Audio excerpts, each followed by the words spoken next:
everyone, and welcome to this episode of Gen Live entitled The Juice from JP Morgan, Takeaways from San Francisco. I'm Juliana Lemire, Deputy Editor-in-Chief at Gen, and I'll be your host. The new year doesn't start for the biotech community until scientists, CEOs, and investors converge on the Bay Area to attend the JP Morgan Healthcare Conference. This year, the 43rd annual meeting took place last week in its usual location, San Francisco, where several big trends were watched very closely. For example, what impact do people anticipate the Trump administration will have on the future of the biotech industry? And has the interest in AI cooled from the buzz of last year? On this episode of Gen Live, two of my colleagues who were there on the ground, Alex Philippidis and Jonathan Grinstein, joined the show. They're revived and restored, or at least they look revived and restored. We'll find out if they really are. And they're ready to give us a full JPM breakdown and discuss the many highlights from the meeting. Hi, Alex. Hi, Jonathan. Thank you both for joining me today. Hi, Juliana. Thanks for having me. Yeah, howdy, Juliana. Hi, Jonathan. And before we jump in, I want to remind our audience that we would like to answer your questions too. So please put any questions that you have for Alex or Jonathan into the Q&A section of the platform, and we'll get to them as soon as we can. So let's dive right in. Alex, we'll start with you. How many times have you been to JPM now? This year was my 7th year, my first being in 2014 with John Sterling, and there were a few years I didn't go, then a year or two I went by myself, then we didn't have any in-person JP Morgans because of COVID, and then back last couple years, I know I've been there, Jonathan's been there, and this year we were joined by Fei Lin. Okay, awesome. So just like very generally starting out, 30,000 foot view, how was your trip? And was there anything unique about this year, would you say, as opposed to previous years? I'd say there were. It was a smooth, safe trip and productive one. I got, by my count, more than 15 different interviews, not counting a couple of evening events that I went to and the media panel at the end at Biotech Showcase. I would say one difference from past years was a more visible police presence than I've seen before, probably in response to the murder of Brian Thompson, the CEO of United Healthcare. As a result, nearly all the insurers did not show up this year. Only a couple, Clover Health and Alignment Healthcare. Those are not big name insurance companies. Both are Medicare Advantage insurance. Now, the police presence I saw appeared to have been pulled off desk duty, so a lot of older officers and folks that I'm getting the feeling you haven't seen on the streets as often. Weather was glorious. That was a big difference from the past. No rain while we were there. And so those are at least the surface in San Francisco differences. Jonathan? Okay, all right. And we'll get into the kind of the more of the in the panels a little bit later on. But Jonathan, how was your trip? And this is, I think, your third time at JPM. Is that right? This is my third. Okay. I am nowhere near as savvy and experienced as Alex when it comes to JPM it was, the sun was shining, which ironically, as Alex said, I mean, there was this massive police presence. It seemed less hectic, even though there was way more people like having meetings outside. I mean, the sun, it's really funny. It was such a big talking point because in the 2 years I'd been there, it's like people were drenched and huddled in corners of lobbies. And like, there was something that just kind of made the conversations kind of relaxed, personal, and like down to business. People weren't like looking over their shoulders being like, who's listening, who's not. So yeah, it was a good year. I'd say I felt like people were kind of brought back kind of like to, not like reality, but there was maybe a little less just hype and more like, we got to get down to business. Okay. Yeah, I mean, I know it's like silly, we're talking about weather, but like it does make a difference, right? I was at ASHG in the fall and there was a huge snowstorm and it was kind of like all anybody talked about. So I understand. All right, so let's talk a little bit about what were some trends, in all these companies that you met with and all the talks that you went to. Can you identify any big trends that are coming out of this JPM? Yeah, I think actually a few things. One is that deal making is getting close to back to heated. The first morning of JP Morgan, we woke up to news of Johnson and Johnson buying out intracellular therapies for $14.6 billion.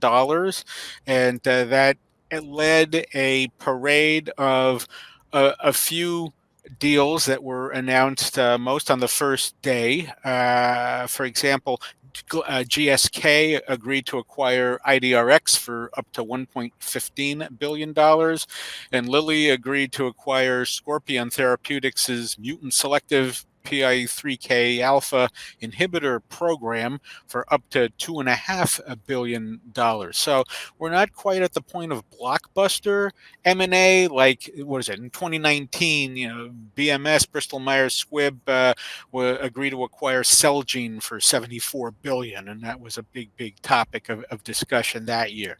So we're not quite there yet, but it's already that J&J deal is about 3 times as big as the biggest deal of last year, which was when Vertex agreed to buy out Alpine Immune Sciences for $4.9 billion. So right there, you've got some that fueled some excitement. So that was one thing.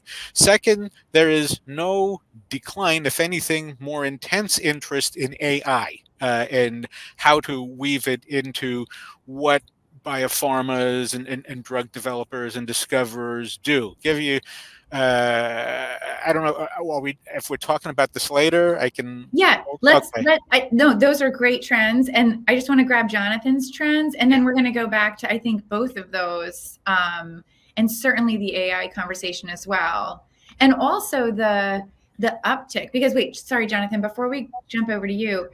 I remember last year when we did this show, so that was 2024, we had said 2023 was actually pretty bleak as far as the dealing goes, right, Alex? So is it kind of like, are we seeing this upward trend keeping going from low in 2023 and then more in 2024 and now even more? Would you say that's true?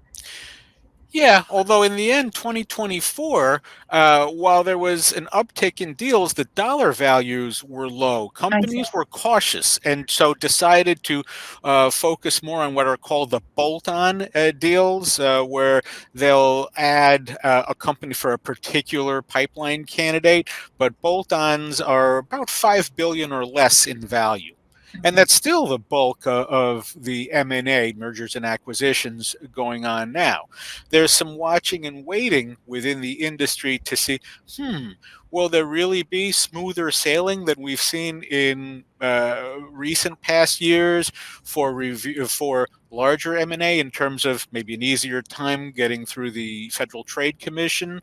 I think companies are waiting to see how that goes, and then if they sense more confidence, then maybe you'll see some more activity in deals so that maybe a year from now it's something closer to kind of a more heated kind of year.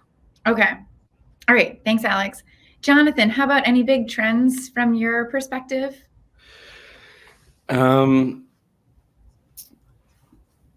So, I mean, this is something we may talk about later, but just, kind of coming in from a different perspective since I've moved from genetic engineering and biotechnology news to inside precision medicine. Some of my lens or scope and what I chose to the meetings I took were a little bit different.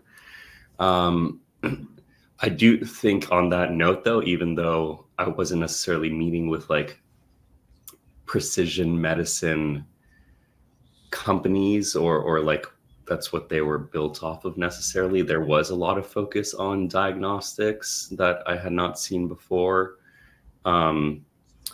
And going off of what Alex said, I mean, it seemed like people felt like things were getting going again. Again, I'm quite green when it comes to JP Morgan. I have heard things. I think Juliana, you told me in the past how like Illumina would launch like a major, make major announcement, or maybe that was at some other conferences. But there just used to be these huge announcements, and I thought this year was gonna maybe go all the way back to what things were like. There was this massive NVIDIA announcement. It was kind of a four-parter. Alex and I were both invited to an embargoed press meeting. They partnered with two institutes, the Mayo Clinic and the Arc Institute, as well as with two companies, I think IQVIA and Alex, you'll have to jump in for the Sure, it was IQVIA and Illumina and were Illumina, the two right. companies. And the NVIDIA Illumina collaboration, which I focused on for Jen, was a partnership designed to marry genomics and AI technologies to analyze and interpret multi-omic data in drug discovery, clinical research, and human health. Really, two components of that. Lumina offering its Dragon analysis software on NVIDIA's accelerated computing platforms through Illumina's connected analytics platform. So that expands the reach of Dragon and Illumina's multi-omics analysis to whoever's got NVIDIA's computing platform and GPUs. Also, the two companies agreed to develop new biology foundation models, which plans to incorporate NVIDIA's image processing and single cell analysis tools onto Illumina connected software. That was, well, one of the four, and the one that I wanted to focus on because Jen has traditionally covered a lot of Illumina news over the years. You did a good job, Juliana, with Jacob Faison in a one-year interview a few weeks back. Thank you. Yeah, well, no, I was really excited about that news myself. I mean, NGS is a place that I like to focus on myself. And what I would say, jumping into trends as somebody who didn't go to JPM at all, is that to me was just like following just continuing the omics trend of multi-omics, and more power on the back end. I mean, everybody would say that, well, the front end, like library prep and things like that, but also the back end and the data analysis are really going to be the places that in the future need a lot of, love out of the NGS community. So I was excited to read that news as well. Yeah, they're 100% in line with what you just said. I don't know if it was because I took different kinds of meetings or met with different people, but there was less about like, check out our use of AI to make this potentially like new drug or this new kind of high throughput screen for a therapeutic. And there was a lot more about like, how can we use this right now with all the massive data that exists? Right. Both in terms of making use of omics data, indeed, multi-omics from, whole genome sequencing to many other types, to then on the other side of things of making use of like clinical data, whether that's in clinical trials, whether that's for patient care and decisions.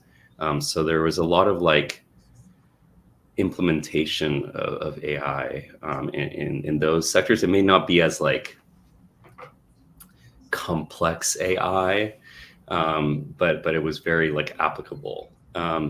So yeah, I definitely saw that. Going off what Alex said with the NVIDIA announcement, and I did get a lot of press releases the first day, right in the morning. It kind of like dropped off. So it wasn't like, there wasn't this like parade of announcements the whole time. So it's not like there was like a false start there, but it was more than in the 2 years that I had been there past. So it definitely seems like it's moving in that direction. And I guess just circling back to what we were just talking about with AI and how I mentioned diagnostics, I met with Illumina as well, Illumina Ventures partner Mara Aspinall, We sat down and had a conversation, and she was telling me about how she believes the field is in this new phase of genomics 3.0. So it's we can sequence people, we can sequence people at large scale. It's cost effective. We have a better idea of what's going on at the genome level. We're not really annotating things as much, although it's not a finished project. We're always learning more, but it's really like we are in the application phase of genomics. Whether it's from diagnosing people or to just like really nailing down how therapeutics are developed. So yeah, that was very cool. Yeah, and there was a huge paper that came out. This is not is at the same time as JPM, but by SolveRD, which is this huge European collaboration that was another boon for like huge genomics research. But sorry, Alex, what were you going to say? Well, just to show you the interest in AI, and again, I mean, some of that's just people wanting to be where the buzz is. I went and covered NVIDIA's presentation Monday morning at the Westin St. Francis Hotel's Colonial Room. That's the second largest meeting room at the hotel. And that place was so crowded, I sat on the floor next to the speaker to make sure I heard every word. So I'm hoping that at least they get the grand ballroom next year. They certainly got the crowd for it. There's this year it was Kimberly Powell, who's their vice president of healthcare and life sciences. No, not Jensen Huang, at least not this year. But Jensen did have his own event that evening at the Fairmont Hotel. That's the only hotel I know that's fancier than the Western St. Francis there, and it's where Tony Bennett first saying "I left my heart in San Francisco" in 1961. So Jensen had a somewhat similarly entertaining event where summoning a Johnny Carson type host. He even did the Karnak routine for a few minutes. Jensen invited one by one different executives of the four entities with which he partnered and announced partnerships with. One of those was Illumina. It was Jacob Thaysen, of course. So there was a running gag through Jacob's a few minutes on the stage about, well, Jacob's colorless. There's no sense of humor and all, but it was played up for laughs. And I think Jacob played to that fairly well and was good-natured about it. But it shows you that, yeah, they, unlike a year ago where Illumina tacked on to Recursion's big event of last year, this year Illumina took a more higher profile presence at JP Morgan. One thing to what Alex said, Jensen's known for his leather jackets, and I think he was doing his best Tony Bennett impression. I saw pictures. He had this like sparkling black, like, I don't know if it wasn't sequins, but it was like this, like, just majestic kind of jacket he was wearing. So he was definitely, I don't know, doing his best Tony Bennett. He was a star. Okay. And I want to remind our audience too, as we keep going, please put in your questions. Somebody did put in a question, and just so if you don't know, we're talking about the JPM meeting that was held last week in San Francisco. So it sounds like, okay, I wanted to really specifically talk about AI, which we've already touched on now several times. And, all of the articles and commentaries that I read that were preceding JPM had, like, what are the 5 things I'm going to be looking for at JPM, basically. And in every single one has the excitement, however you want to call it, hype, momentum of AI cooled or not. So it sounds like not, from what you're both saying. I mean, it sounds like AI was still super front and center, super exciting. Was there any tone difference versus last year? I think one is that you had at least a couple of deals related to AI beyond NVIDIA. I'll give you an example, and this is something Faye worked on this past week. Dino Therapeutics had announced that Roche exercised an option to license one of Dino's capsids for use in a gene therapy program. Dino uses AI and its own in vivo experiments to come up with these capsids, which are designed to address the big delivery issue with gene therapy. So I thought that that was one example, and there needs to be others over time. This one being Dino's first AAV capsid licensing in partnership completion. Actually, that was the original agreement between Dino and Roche. They got a new one going, and it what was interesting about that.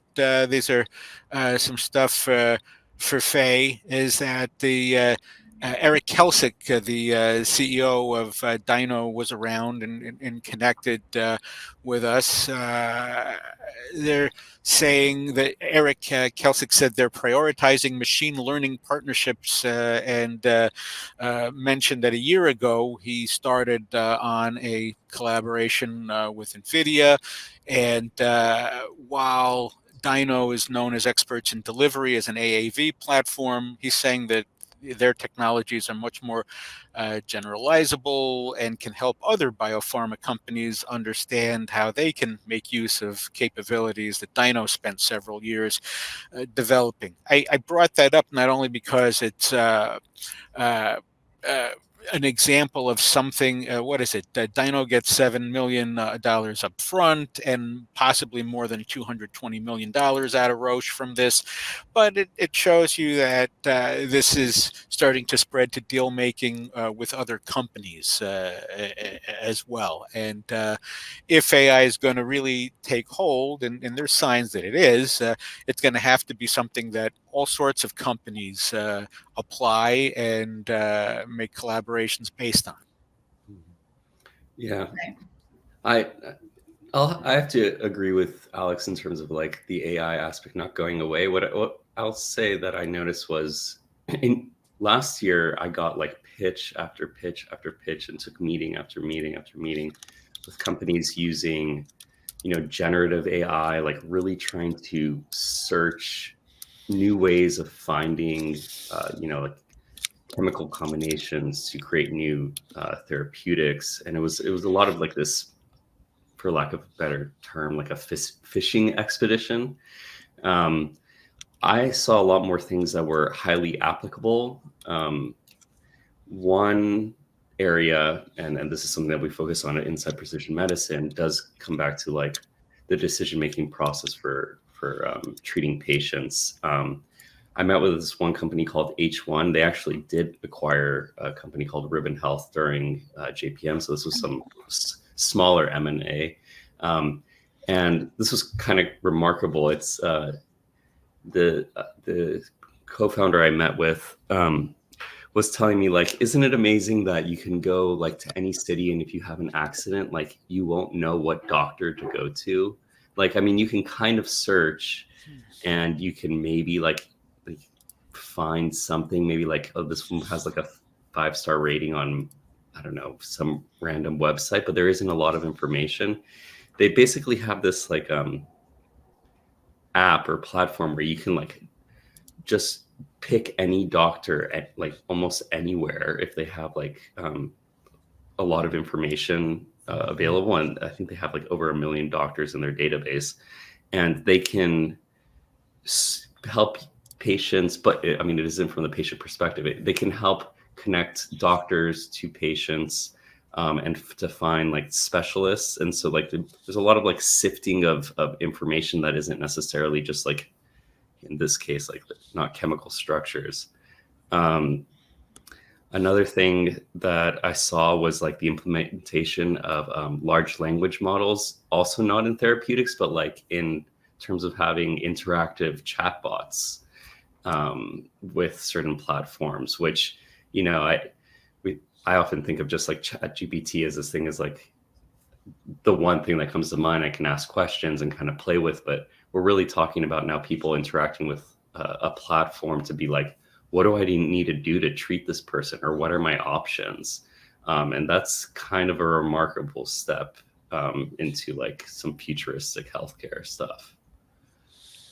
Yeah. And, I'm so glad that you're mentioning this because, and I meant to mention actually, Jonathan, so I'm glad that you brought it up, that to our audience, if you don't know, since the last JPM and this JPM, Jonathan has started, he was writing for Jen and now is the North American editor of Inside Precision Medicine, Jen's sister magazine, which covers precision health.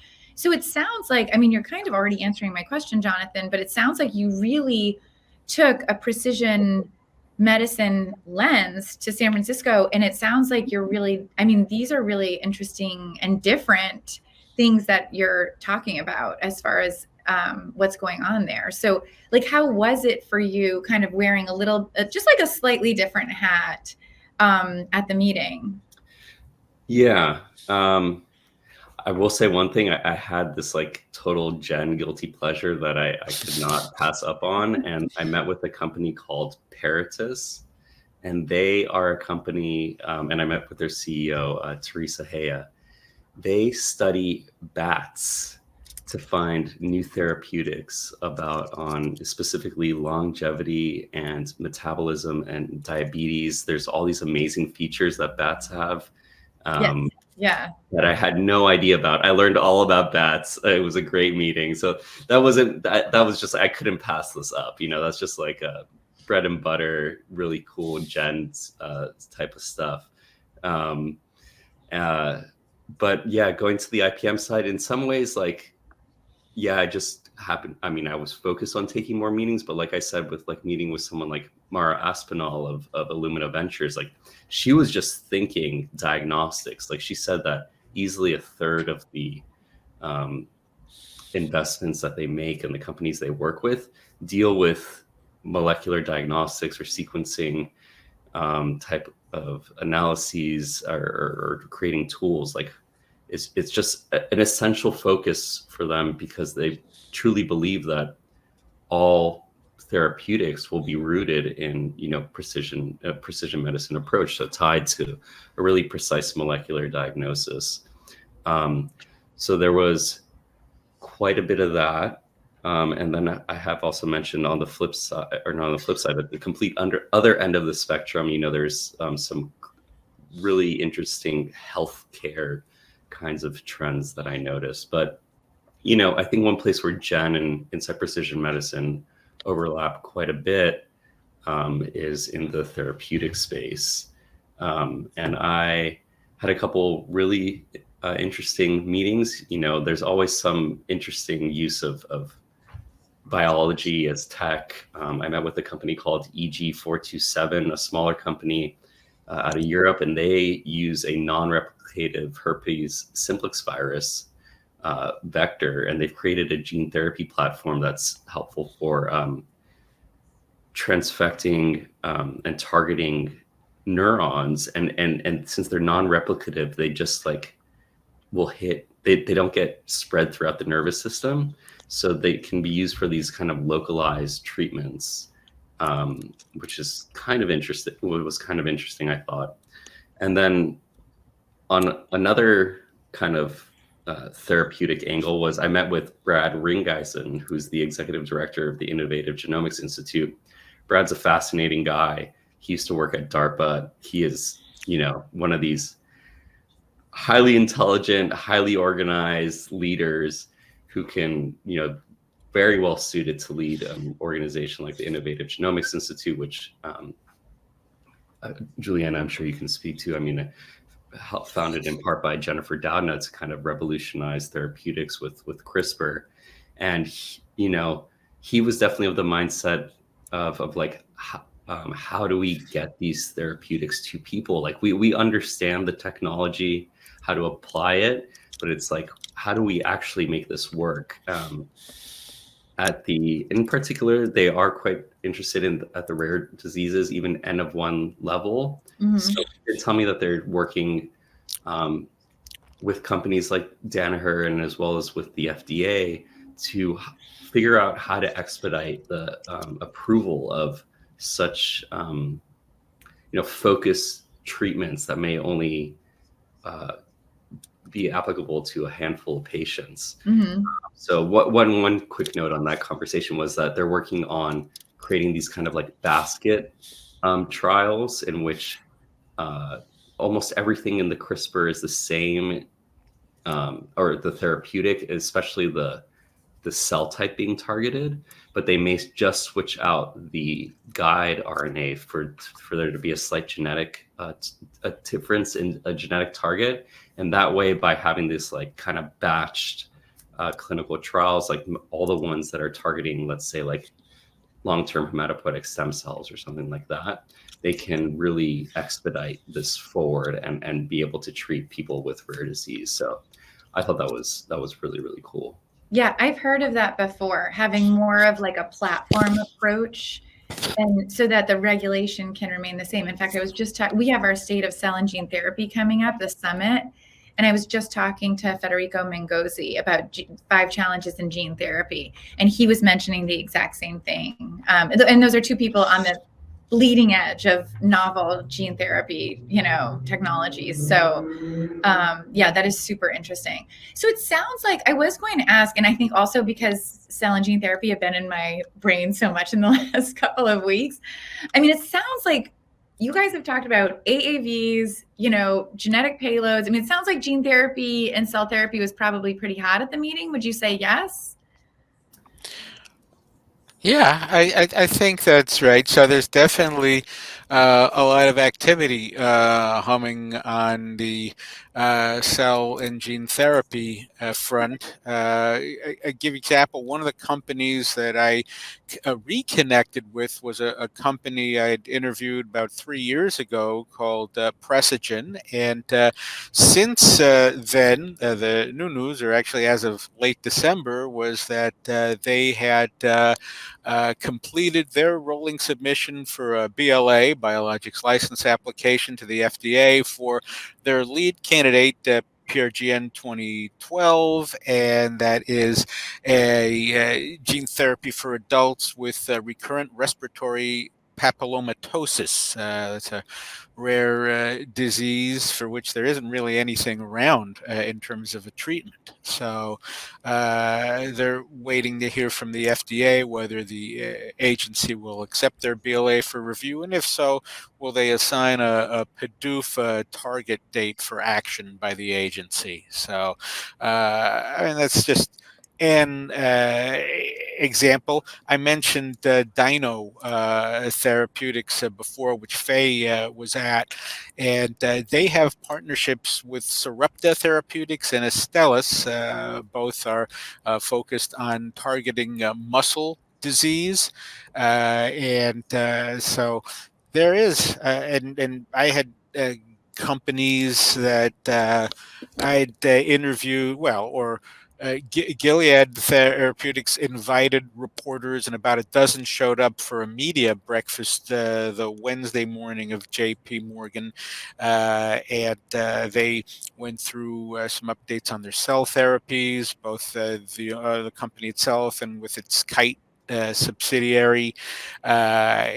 Interesting is that while they're looking at deals, they're not necessarily interested in big blockbuster M&A at this point. So, but again, cell and gene therapy companies really upfront in terms of activity that we saw during JP Morgan.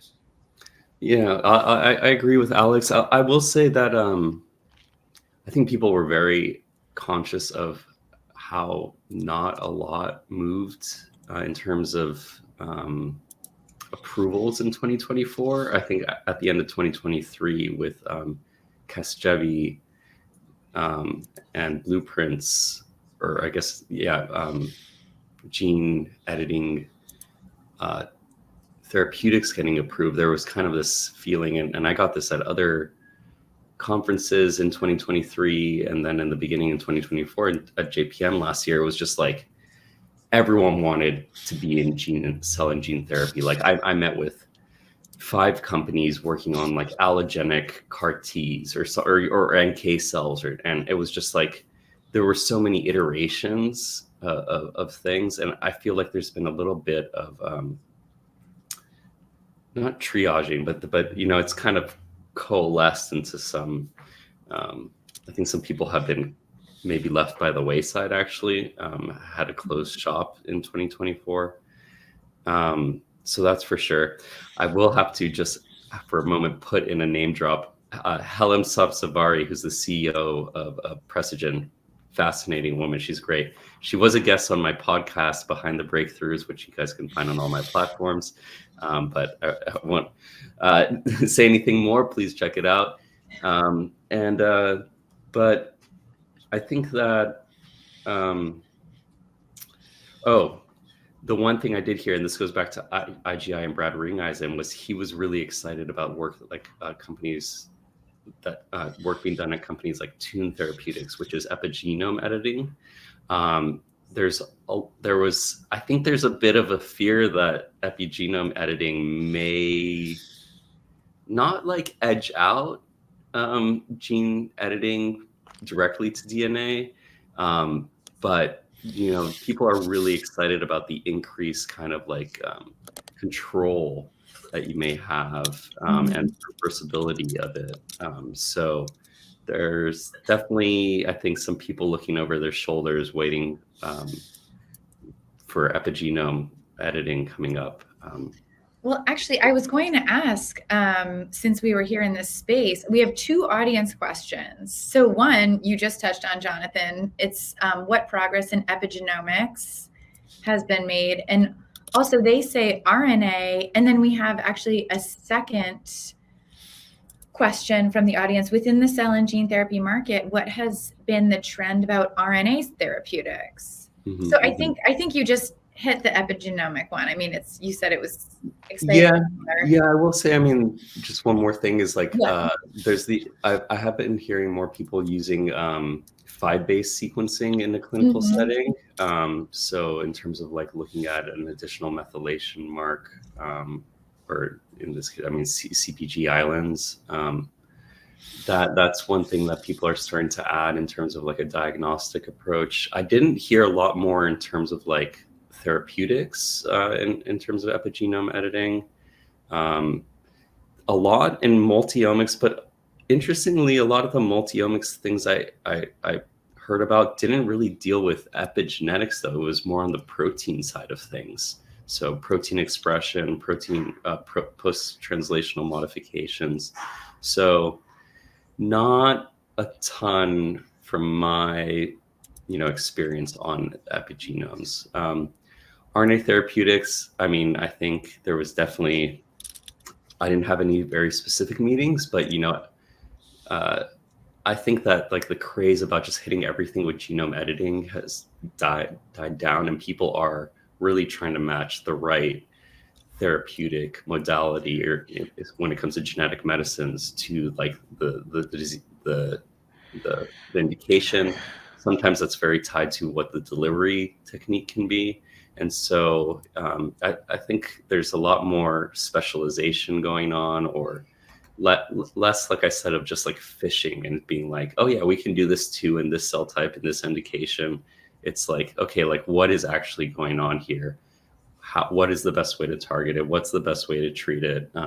Which sounds kind of silly for me to say that like that isn't what was happening before. It just felt like everyone was trying everything. In some ways, it seemed like some efforts were, I don't know, not kind of like so what, but they were just like almost like an exercise in trying to figure out if they could gene edit something. So lots of kind of thing. I feel like the genetic medicine space is like rounding out quite a bit. And then go ahead. It's also shaking out a bit, because in the days before JP Morgan came news of 2 layoffs by 2 companies. Scribe Therapeutics, which is a company written up in Gen over the years, cut their workforce down by 20% as they prepare to and to focus their pipeline on cardiometabolic disease. Intelia also cutting 27% of its total workforce and halted development of A1 AATD alpha 1 antitrypsin deficiency associated lung disease candidate, NTLA 3001, as it also narrows its pipeline focus and definitely slims down its workforce. So I think with a lot of those companies having either candidates early in the clinic or not quite yet in the clinic, there's a shaking out we're seeing in that field. It's a shame because the science is potentially dazzling and could be if it holds up in the trials, even more so. But there's not yet companies are, or let's just say investors and the like, are not waiting as long to see this promising science take hold. So Well, you see. yeah, Alex, actually, I'm glad that you just said that because we actually have another question from the audience, which is about investment. So I just want to stay on the money for a second. So the question is, what is the buzz around investment dollars coming back into the industry after a couple of tough years for emerging companies? Speaking of investment, I interviewed some folks at Foresight Capital while I was in San Francisco, and Foresight made news last year actually in two ways. One was they closed the sixth fund with $900 million, focusing on both therapeutics and some other life science infrastructure and healthcare delivery. So it's a big mix.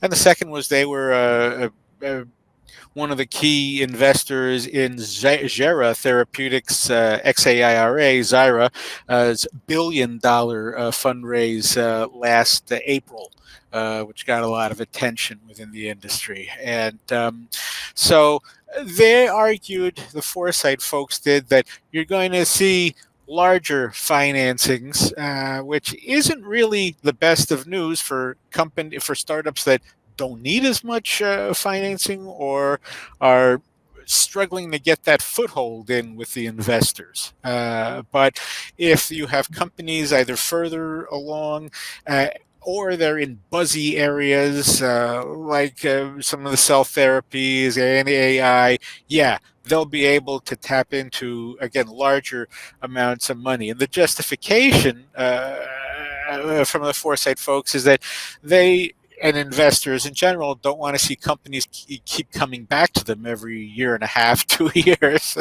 They want to be able to see that the companies have a lot of money for the trials and getting their candidates through clinical development, and leave it there until it's, well, time to think about some kind of exit by going public. And we're not, despite progress toward that, we saw some more IPO activity in 2024, but it's not as robust as it was in that post-COVID wave of activity, or for that matter, pre-COVID, 2018, 2019, when you saw a lot of companies going public then as well. So if you need money, hold on, take a larger amount and deal with that. Was the sentiment I received.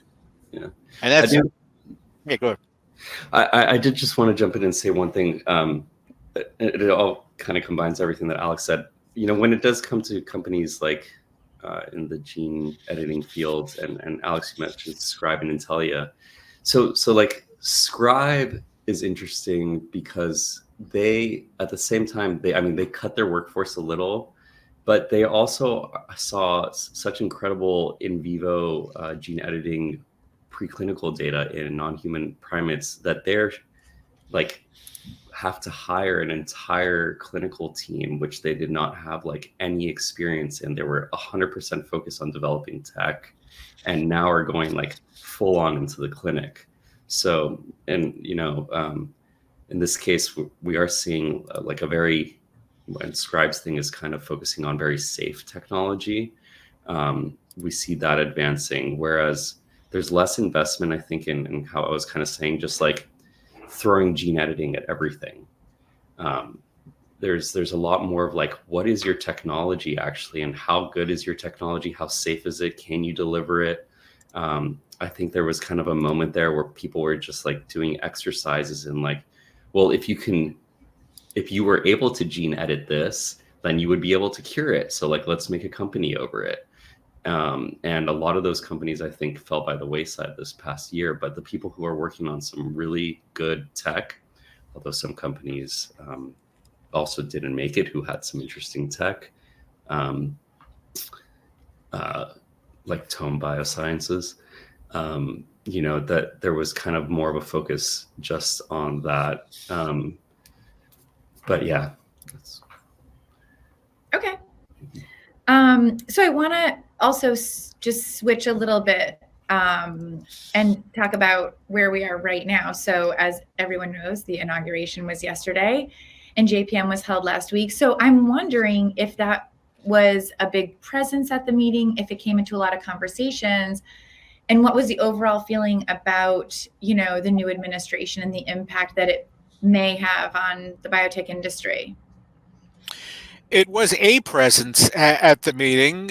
You had CEOs and industry folks speaking about the change of administration in general terms. I got the feeling they didn't want to say anything particularly negative about now President Trump, but at the same time, they're very conscious of it and conscious of the potential for a change within Washington. I think the industry is watching and waiting. Especially waiting for tax cuts, but also watching to see what happens with the regulatory agencies, particularly since its industry, the FDA, given its remit over review of drug and the NDAs and the BLAs for new treatments. So I think they're also waiting to see what happens with the FTC and whether indeed under President Trump,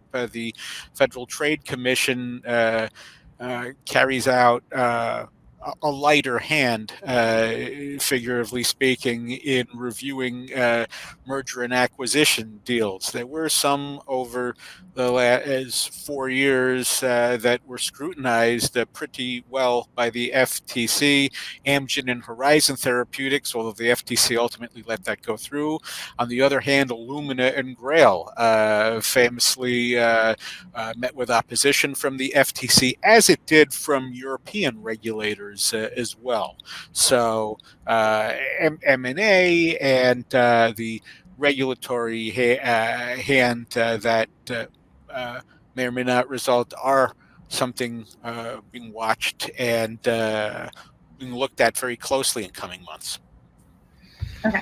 Yeah, so I'll have to say that one thing that maybe in the past, when switching between like the Democratic and Republican parties, or conservative and liberal and different kinds of like ethical values, there was often this kind of fear of, is there any changes to like the use of like stem cells or something like that? And Trump isn't your traditional conservative Christian kind of person, and so like there actually aren't like any major ethical kind of shifts in that regard.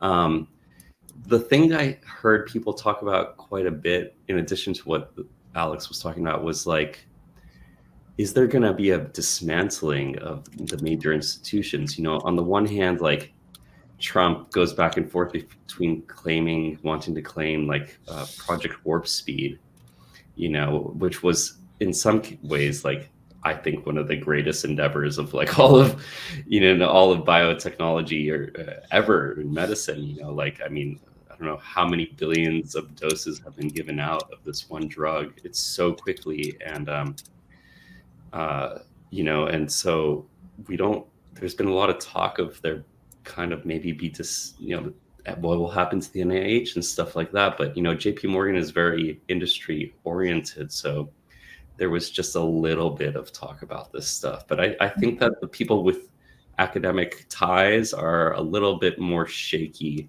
than the people on the industry side of things, who are waiting potentially for a pretty nice like paycheck, or less taxes. So pretty, that makes sense. Yeah. Okay, so we have 10 minutes left in our show, and we have a couple more questions to get through. So I'm going to do a little bit of like a speed round or a lightning round. Okay, so if you can like try to do these next questions in just like maybe one sentence or two. Do you think we can do it? Let's do it. Let's try it. Yeah. Okay. I'm up. So what would you say is the biggest challenge, or maybe challenges, that companies are facing right now? Financing and the technology, trying to bet on the right technologies to move ahead. Good. Very, very speedy. Very short. You said keep it short. Yeah, it was great. Perfect. Just what I said. Just what I asked for. Jonathan. Financing for sure. Clinical data. I think there's a lot of studies that need to be done. Lots of studies need to be done. Okay, great. If I could ask you to pick one, say, talk or announcement that made the biggest impression on you, what would it be? For me, it was NVIDIA's announcement with Mayo Clinic. They're going like head over heel, or they're going next gen when it comes to diagnostics, but they're also starting to think about like making robots in the workplace, which is just, Okay. I would say NVIDIA, but the more of the fireside chat, as the event was called. This was Jensen Huang's just studied informality at going first with his own monologue, and then bringing out guests one by one while they were sipping something or other on the stage. They were chit-chatting pretty lightly and jovially. Then they would get to the collaboration itself. So I just thought that's something that not a lot of CEOs would have been able to pull off. But Jensen did. And it's interesting because when we see Jensen doing these long talks, he's in the black leather jacket and he's rattling off a series of announcements of different partnerships and the like. So this was a different vibe. And so I thought that was something different. It's not that the speeches were necessarily problematic or anything. It's just that was the most. Also, I mean, I guess from the straight speeches, the CEO of Johnson & Johnson explaining away the intracellular therapies deal by talking about the $5 billion in peak sales that Intracellular's lead candidate is expected to generate in its peak year, and that being a big motivator for J&J. We got you for 1.5 questions on the lightning round.